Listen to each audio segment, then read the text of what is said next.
Article 226 of the Indian Constitution provides the High Courts with the power to issue certain writs. This provision is a crucial aspect of judicial review in India and allows the High Courts to ensure that rights are upheld and that the executive and administrative authorities act within the boundaries of the law. Let's break down each clause of Article 226. Clause 1. This clause grants High Courts the authority to issue writs. Key points include: notwithstanding anything in Article 32, this means that the power of the High Courts under Article 226 exists independently of the power of the Supreme Court under Article 32, which deals with the right to constitutional remedies. Every High Court shall have power. Each High Court in India has this authority. Throughout the territories in relation to which it exercises jurisdiction, a High Court can exercise this power within the geographical area it covers. To issue to any person or authority, including any government, High Courts can issue writs to any individual or authority, including government entities, within their jurisdiction. Writs in the nature of habeas corpus, mandamus, prohibition, quo warranto, and certiorari. These are specific types of writs. Habeas corpus, to release a person who has been unlawfully detained. Mandamus, to compel a public authority to perform its duty.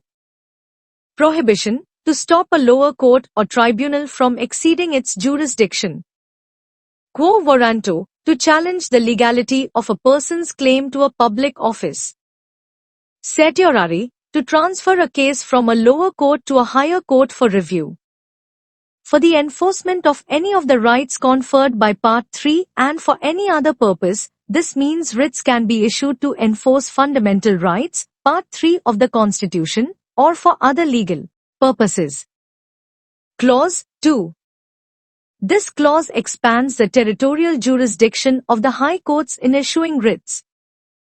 The power conferred by Clause 1 to issue directions, orders, or writs reiterates the power granted in Clause 1. To any government, authority, or person, specifies the entities to which writs can be issued. May also be exercised by any High Court exercising jurisdiction in relation to the territories within which the cause of action, wholly or in part, arises. A High Court can issue writs not only within its territorial jurisdiction but also if the cause of action arises within its jurisdiction, even partially. Notwithstanding that the seat of such government or authority or the residence of such person is not within those territories, this means the High Court can issue writs even if the government or authority's headquarters or the person's residence is outside its territorial jurisdiction. Clause 3. This clause addresses the procedure for vacating interim orders. Where any party against whom an interim order refers to orders such as injunctions or stays, without furnishing to such party copies of such petition and all documents in support of the plea for such interim order, and giving such party an opportunity of being heard, emphasizes the requirement of natural justice, that a party must be given notice and an opportunity to be heard before an interim order is passed. Makes an application to the High Court for the vacation of such order, the party against whom an interim order is passed can apply to have it vacated. The High Court shall dispose of the application within a period of 2 weeks. The High Court must decide on the application to vacate the interim order within 2 weeks from receiving it or from when the copy is furnished to the opposing party. If the application is not so disposed of, the interim order shall stand vacated. If the High Court fails to dispose of the application within the stipulated time, the interim order automatically gets vacated. Summary. Article 226 empowers High Courts in India to issue writs for the enforcement of fundamental rights and for other purposes, extending their jurisdiction to cases where the cause of action arises within their territory. It ensures checks on the executive and administrative actions and provides for a mechanism to vacate interim orders to safeguard the rights of the affected parties.